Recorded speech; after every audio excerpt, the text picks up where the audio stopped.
Bonjour à tous et bienvenue dans cette nouvelle vidéo. Aujourd'hui on se retrouve pour parler de l'affaire de la famille Todd. En janvier 2020, 5 corps en état de décomposition avancée vont être retrouvés dans une maison en Floride. Ces corps, ce sont ceux de la famille Todd. Seul Anthony Todd, le père, va être retrouvé vivant mais en état de choc. Que s'est-il passé? Mais surtout, quelle histoire cachait cette famille qui avait l'air d'être la famille parfaite? Pose tes grosses ou tes petites fesses et bienvenue dans un nouvel épisode de Crime et Justice.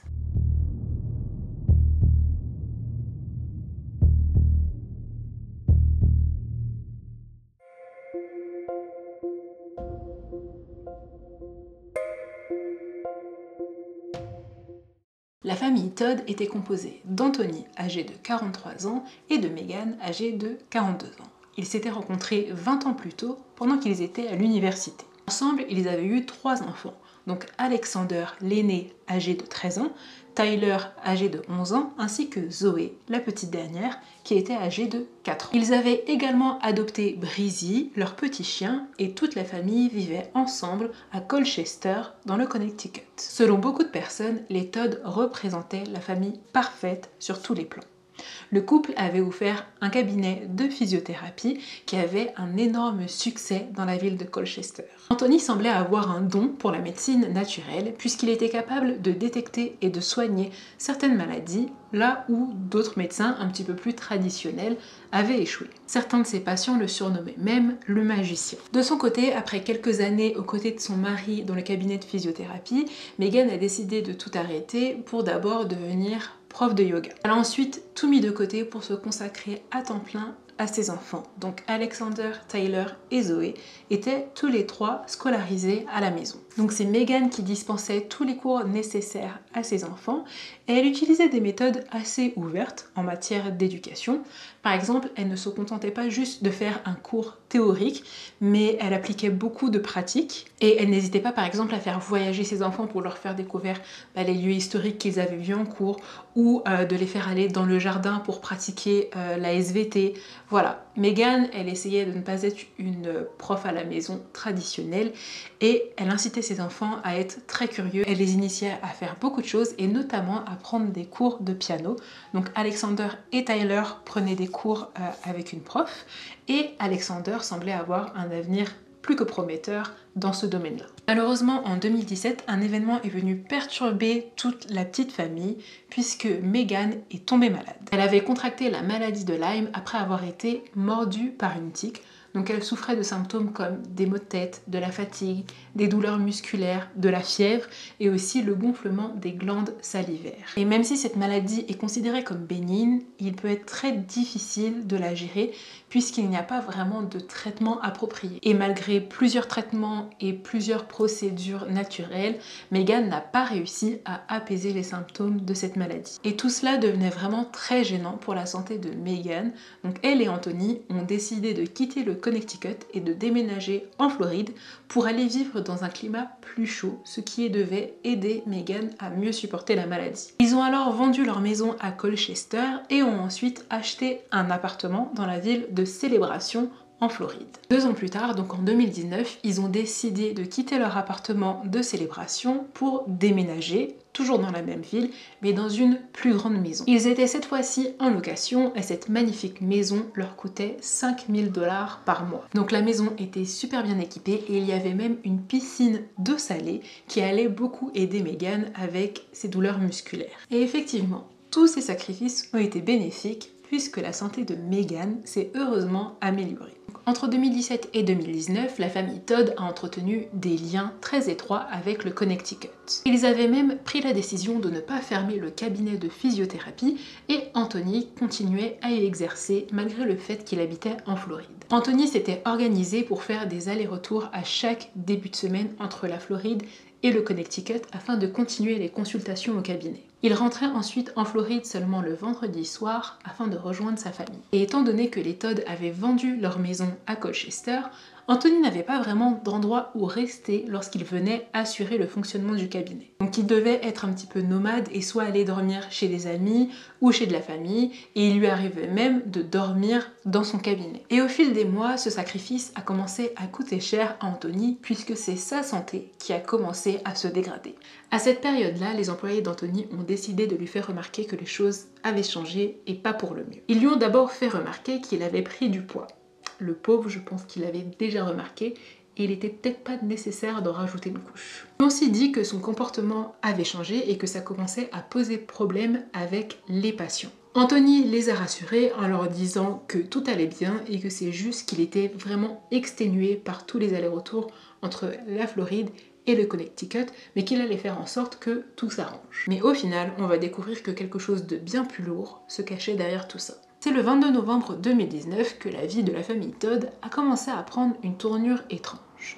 Anthony Todd a annulé tous ses rendez-vous et a décidé de fermer le cabinet de physiothérapie en expliquant à ses employés qu'il avait une urgence familiale à régler. Il a promis à ses patients et à ses employés une réouverture du cabinet pour janvier 2020 et aussi qu'il allait replanifier tous les rendez-vous qui avaient été annulés. Seulement, le cabinet ne réouvrira jamais ses portes et une succession d'événements étranges va avoir lieu. Tout d'abord en décembre 2019, quand la famille Todd a complètement changé ses habitudes en prenant la décision de ne pas se rendre dans le Connecticut pour les fêtes de Noël, alors qu'ils l'avaient toujours fait depuis leur déménagement en 2017. Megan aurait échangé plusieurs SMS avec sa tante Cindy et lui avait dit que cette fois-ci, pour les vacances de Noël, ils avaient décidé d'emmener les enfants à Sainte-Augustine pour un voyage éducatif. Et à cette période-là, Cindy avait remarqué que Megan la contactait tout le temps par SMS et qu'elle refusait systématiquement les appels. Et Megan faisait la même chose avec les autres membres de la famille. Elle communiquait systématiquement uniquement par SMS. On va alors demander à Megan pourquoi elle refusait les appels et Megan va leur répondre que la famille était malade, qu'ils avaient une très grosse grippe et que c'était beaucoup trop fatigant de parler par appel et que c'était beaucoup mieux d'échanger des SMS parce que la famille était trop faible pour parler. Megan a également ajouté que finalement ils n'iraient pas à Sainte-Augustine à cause de ça et qu'ils avaient décidé de repousser le voyage à plus tard. Les Todd vont ensuite être vus le 14 décembre tous ensemble à l'école de Tyler et Alexander pour le récital de piano qui avait lieu pour les fêtes de Noël. Et ensuite, environ une semaine avant Noël, c'est Anthony qui a contacté les membres de sa famille pour leur indiquer que Megan avait perdu son téléphone et qu'ils allaient profiter de cette situation pour s'éloigner des réseaux sociaux, mais aussi des téléphones complètement. Donc qu'ils n'allaient plus ni appeler, ni envoyer des SMS, rien du tout. Et c'est après cette annonce que plus personne ne va avoir des nouvelles de la famille Todd. Plusieurs jours après cette annonce, donc le 29 décembre, c'est Chrissy, la sœur d'Anthony, qui va décider d'appeler le 911. I'm wondering if somebody can do a wellness check on my brother and his family. They've been really sick for probably like the past week and a half, and I can't seem to get a hold of them. You said they were sick or something like that. You mentioned at the beginning. Yeah, they've been really sick. I guess they've had the flu. But they've had the flu probably for a couple weeks. They were really down and out during Christmas. The only one we've been able to talk to is my brother, and now, like I said, we can't get hold of any of them. Les policiers se sont alors rendus au domicile des Todd pour vérifier que tout allait bien, et ils ont remarqué que la maison des Todd était vide, comme si les Todd n'étaient pas à leur domicile. Ils ne se sont pas inquiétés et ils se sont juste dit que la famille avait sûrement décidé de faire son voyage à Sainte-Augustine comme ils l'avaient prévu. Sauf que les jours passaient et toujours aucun signe de vie de la famille Todd. Chrissy a alors appelé le 911 une seconde fois, le 10 janvier, et cette fois-ci, elle a révélé une information cruciale aux policiers. Hi, I don't know who I need to speak with. I'm curious if I can have a wellness check done. I had actually called on December 29th, and I had an officer go out because I was concerned. My brother and his family, they had all been sick. But there's actually been more developments. There's actually an active FBI investigation that's happening up here in Connecticut. Donc selon Chrissy, le FBI enquêtait sur la famille Todd et plus précisément sur Anthony Todd, et ce depuis plusieurs mois. Au même moment, la propriétaire de la maison où habitaient les Todd a déposé une notice d'éviction sur la porte pour loyer impayé. Cette fois-ci, la police a décidé de retourner au domicile des Todd 2 jours après l'appel de Chrissy, donc le 12 janvier. À leur arrivée devant le domicile, ils vont remarquer que la notice d'éviction que la propriétaire avait collée sur la porte d'entrée était toujours là, donc elle n'avait pas été touchée, comme si les Todd n'étaient pas encore rentrés de vacances. Mais cette fois-ci, les voisins vont indiquer aux policiers que ça faisait vraiment plusieurs semaines qu'ils n'avaient pas vu les enfants de la famille Todd jouer dans le jardin comme ils avaient l'habitude de le faire. I haven't seen the family in weeks. They used to always park right in front of us, so we'd see them every day come in and out with the kids. And the last time I saw them was around Thanksgiving time. Et c'est seulement le lendemain, donc le 13 janvier, que les choses vont commencer à bouger. Le FBI, qui traquait Anthony Todd depuis plusieurs mois, a obtenu un mandat d'arrêt à son encontre et a décidé de planquer devant son domicile afin de pouvoir le coincer. Et c'est à 7h45 ce matin-là que l'un des agents du FBI va apercevoir Anthony Todd sortir de son domicile et s'asseoir sur le porche qui se trouvait devant la maison. Le regard de l'agent du FBI a alors croisé celui d'Anthony, et quand Anthony a remarqué qu'il était observé, il s'est levé en tremblant et est retourné à l'intérieur de la maison. L'agent du FBI a alors contacté le shérif du comté afin d'avoir du renfort. Le shérif va alors rejoindre les agents du FBI devant le domicile des Todd et ils vont sonner à la porte. Personne ne va leur ouvrir alors qu'ils savent pertinemment qu'Anthony Todd se trouve à l'intérieur du domicile. Étant donné qu'ils sont munis d'un mandat, ils vont décider de rentrer dans le domicile puisque la porte d'entrée n'était pas verrouillée. Et dès leur entrée, le shérif et les agents vont remarquer une forte odeur désagréable. En haut des escaliers, ils vont remarquer la présence d'Anthony Todd qui va se mettre à descendre les escaliers en marmonnant des phrases incohérentes. What's up? Oh, you good? You got any weapons on you? Alright. Any needles? Knives, something like that? No. Okay.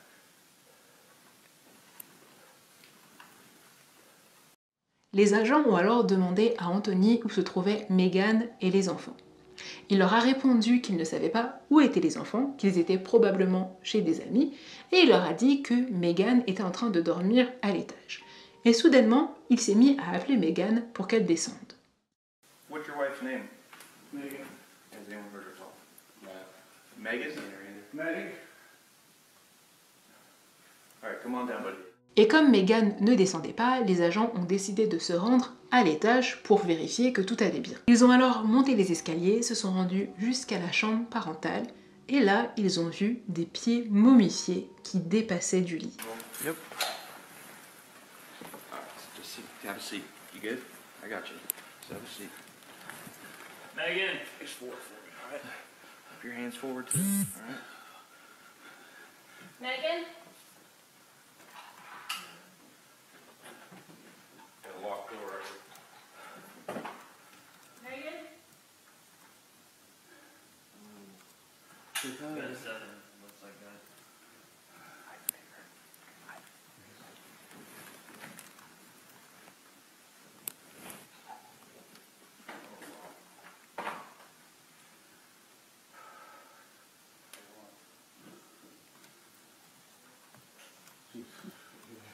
What's that? Sorry, alright, just stay still on it. Hang tight.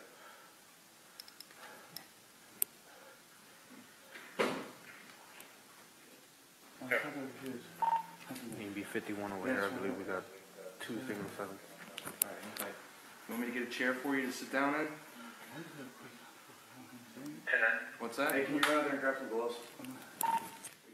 Et ses pieds appartenaient à Megan, dont le corps était déjà en état de décomposition extrêmement avancé. Sur un matelas, à côté du lit, se trouvaient les corps de Tyler et Alexander, également en état de décomposition avancée. Au pied du matelas, il y avait Breezy le chien. Le seul membre de la famille qui était introuvable à ce moment-là, c'était la petite Zoé. Les agents ont alors demandé à Anthony où se trouvait Zoé et il va leur répondre qu'elle était en train de dormir dans sa chambre. Ils se sont rendus dans la chambre de la petite Zoé, mais n'ont rien trouvé. We still can't find the daughter.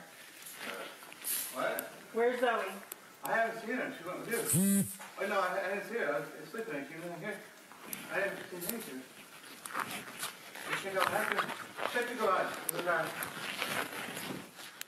Ils sont alors retournés dans la chambre parentale et cette fois-ci, en observant bien, ils se sont rendus compte qu'il y avait une couverture enroulée au pied de Megan. Ils ont alors déballé ce qu'il y avait dans cette couverture et ils y ont découvert le corps de Zoé, ou plutôt les restes du corps de Zoé. Le corps était en état de décomposition très avancé et Zoé ayant un tout petit corps, parce que la pauvre n'avait que 4 ans, eh bien il ne restait pratiquement rien dans la couverture. Les corps étaient en état de décomposition tellement avancé que la peau avait commencé à glisser du squelette et surtout la peau était noire comme du cuir. Après cette macabre découverte, les agents du FBI et le shérif ont dû transporter Anthony Todd à l'hôpital avant de procéder à son arrestation. Quand Anthony a remarqué que l'agent du FBI était en planque devant chez lui, il est rentré dans la maison afin de pouvoir ingérer une grande quantité de Benadryl afin de se suicider. Anthony a avoué avoir tué tous les membres de sa famille. Il a cependant expliqué qu'il ne se souvenait pas du jour où les meurtres avaient eu lieu. Il a simplement expliqué que ce soir-là, il avait regardé un show télévisé à la télé. Ce show aurait été diffusé le vendredi avant Noël, donc cela ramène les meurtres au vendredi 19 décembre 2019. Selon les autopsies, Megan aurait été poignardée 2 fois dans l'abdomen, puis étouffée. Alexander a été poignardé 2 fois et avait 8 mg de Benadryl dans l'organisme. Tyler, lui, a été poignardé une seule fois, mais avait 320 g de Benadryl dans l'organisme. Et il y a sûrement une explication à cela. On pense qu'Anthony a commencé par Alexander en lui donnant 8 mg.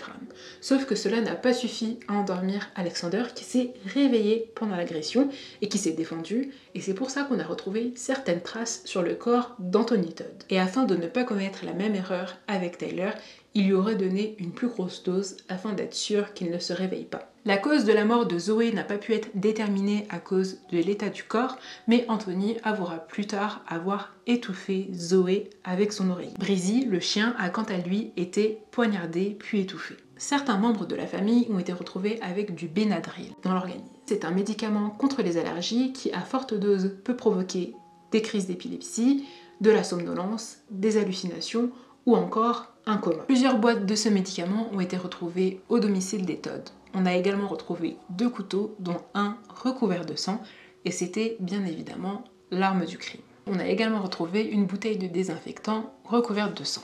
Selon le médecin légiste, Megan, Alexander, Tyler, Zoé et Breezy le chien étaient morts depuis plus de 2 semaines.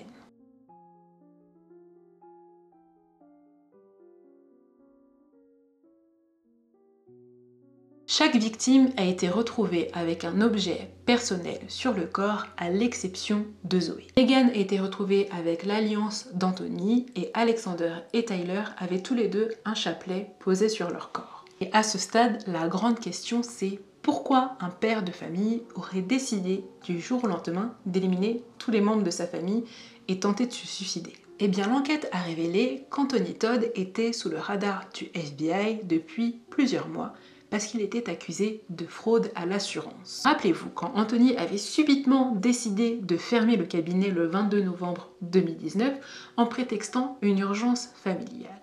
Eh bien en fait, il essayait de fuir le FBI qui lui avait rendu visite à son cabinet afin de lui demander des comptes. Après cette visite, il était prévu qu'Anthony revoie les agents du FBI le 8 décembre 2019, cette fois-ci avec ses avocats afin de tirer toute la situation au clair. Bien évidemment, le rendez-vous n'a jamais eu lieu. Selon les preuves qui ont été accumulées contre Anthony Todd pour la fraude aux assurances, c'est qu'il avait pour habitude de facturer des consultations qui n'avaient jamais eu lieu. Il lui arrivait même de facturer des anciens patients qui n'avaient pas mis les pieds dans le cabinet depuis plusieurs années. Il avait même été jusqu'à constituer des faux dossiers médicaux à ses patients et grâce à cette petite arnaque, il avait amassé plusieurs dizaines de milliers de dollars. Mais ce n'est pas tout. Anthony devait plus de 450 000 $ à des sociétés d'investissement. Il avait accumulé des dettes auprès de 20 prêteurs différents à travers tous les États-Unis. Et il ne payait ni le loyer de sa maison, ni celui de son cabinet de physiothérapie. Anthony avait mis en place un système d'arnaque où il arrivait à emprunter de l'argent afin d'essayer de rembourser ses dettes, mais malheureusement c'est devenu un cercle vicieux dont il n'arrivait plus à se sortir. Anthony aurait alors paniqué et au lieu de tout avouer à sa famille et de demander de l'aide, il aurait préféré les éliminer. Non pas seulement pour la honte, mais aussi parce que Megan avait une assurance vie. Et la somme qu'il aurait reçue avec cette assurance vie lui aurait permis de régler tous ses problèmes financiers. Donc toutes ces preuves cumulées ont permis de déterminer qu'Anthony était bel et bien responsable de fraude à l'assurance, d'arnaque, mais qu'il était également responsable du meurtre de toute sa famille. Son procès a alors été prévu pour le début de l'année 2022. Mais pendant son incarcération, Anthony a décidé de revenir sur ses aveux et de changer sa version des faits. Lors d'un appel téléphonique à sa sœur Chrissy, Anthony va avouer qu'il ne se souvient de rien concernant la nuit des meurtres. What's up, Jesus? It's good to hear your voice. I've been held in isolation. I still am. Are you okay? And I don't remember anything pretty much over Christmas and the first week I got here. I don't remember coming here. I don't remember anything after the events, what happened, all that kind of stuff. I have no idea where I was, where I am. Mais malgré qu'il ne se souvienne de rien, il va tout de même réussir à affirmer que ce n'est pas lui qui a tué les enfants, mais que c'est Megan, et qu'elle a ensuite décidé de se suicider en se poignardant l'abdomen. Les motivations de Megan étaient qu'elle avait eu des visions et qu'elle avait prédit la fin du monde pour fin 2019. Selon lui, ces visions terrorisaient Megan et elle aurait décidé de tuer toute la famille afin de leur éviter le chaos de la fin du monde. And what was her demeanor or attitude at that time? She was trying to explain to me what she did. She was trying to make me understand. And I was telling her, I don't believe that, I can't believe I called her some names, which I never called her before in my life.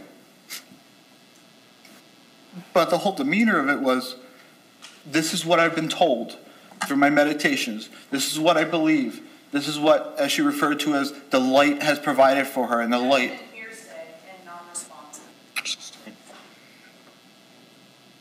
Talking about your own demeanor. My own demeanor, when I found out what happened, I puked. I cried. I was in total denial of what happened. I couldn't understand. And then after that, I was like, I want to get you help. I'll take responsibility for this. Just get help. That's all I wanted. I would do anything in my life to do what she needed, provide for what she needed, provide her a happy life. I held my wife on a pedestal. I didn't care anything to myself. I wanted her to have a good life, period. And I wanted her to get help. I didn't care. Objection, non-responsive to the narrative. Elle aurait alors mis en place un rituel selon lequel chaque membre de la famille devait mourir avec un objet personnel sur son corps afin de partir en paix. Anthony a alors indiqué que lorsque les meurtres ont eu lieu, il ne se trouvait pas au domicile puisque Megan l'avait envoyé dans leur ancien appartement pour aller chercher le collier Mickey de Zoé parce qu'il fallait absolument qu'elle l'ait sur elle pour mourir. Anthony explique qu'il s'est alors rendu dans l'appartement afin de rechercher le collier Mickey et de commencer le rituel. Mais que malheureusement, il n'a pas retrouvé le collier qui normalement devait se trouver dans la boîte à bijoux. Il dit avoir cherché le collier pendant plusieurs heures sans succès et qu'ensuite il s'est endormi dans sa voiture devant leur ancien appartement. À son réveil, il aurait décidé de retourner au domicile familial pour dire à Megan qu'il n'avait pas trouvé le collier et c'est à ce moment-là qu'il avait constaté qu'elle avait tué ses enfants et qu'elle s'est suicidée devant ses yeux. Sauf que, premièrement, le rapport d'autopsie a bien déterminé que Megan n'avait pas pu s'infliger ses blessures elle-même et que les coups de couteau avaient bel et bien été donnés par une tierce personne. Ensuite, Anthony a a affirmé ne pas avoir trouvé le collier Mickey qui devait se trouver dans une boîte à bijoux, mais bizarrement, au moment de l'enquête, donc lors des perquisitions, le collier a bien été retrouvé dans la boîte à bijoux, dans l'ancien appartement. Et autre chose, pourquoi Anthony, qui ne se souvient soi-disant de rien, arrive bizarrement à se remémorer tous ces détails. Anthony va même aller jusqu'à écrire une lettre à son père dans laquelle il écrit qu'il est à 10 000% innocent. Il a également écrit dans cette lettre que Meghan était contrôlante et qu'il était sous son emprise. Mais mon cher Anthony, n'est-ce pas trop facile d'accuser quelqu'un qui, à l'heure actuelle, est morte et ne peut pas se défendre ? Peut mieux faire. Bien évidemment, cette nouvelle version des faits n'a berné personne, puisqu'en avril 2022, Anthony Todd a été déclaré coupable. A jury has unanimously determined, after being selected from our community with your participation, that you are guilty of murdering your wife Meghan Todt, of murdering your daughter Zoe Todt, murdering your son Alexander Todt, of murdering your son Tyler Todt, and murdering the family dog. Il a été condamné à 4 peines de prison à perpétuité sans possibilité de libération conditionnelle pour les meurtres de Meghan, Alexander, Tyler et Zoé. Anthony Todd a également écopé d'1 an supplémentaire pour le meurtre de Breezy le chien. Et je trouve que cette condamnation est aussi importante que les autres. On est arrivé à la fin de cette vidéo, j'espère qu'elle vous a plu. N'hésitez pas à me dire ce que vous en avez pensé dans les commentaires. N'oubliez pas de vous abonner à la chaîne si ce n'est pas encore fait et si vous en avez envie, ça me ferait très plaisir. Et vous pouvez me suivre également sur Instagram. En attendant, je vous fais de très gros bisous et je vous dis à la semaine prochaine. Ciao!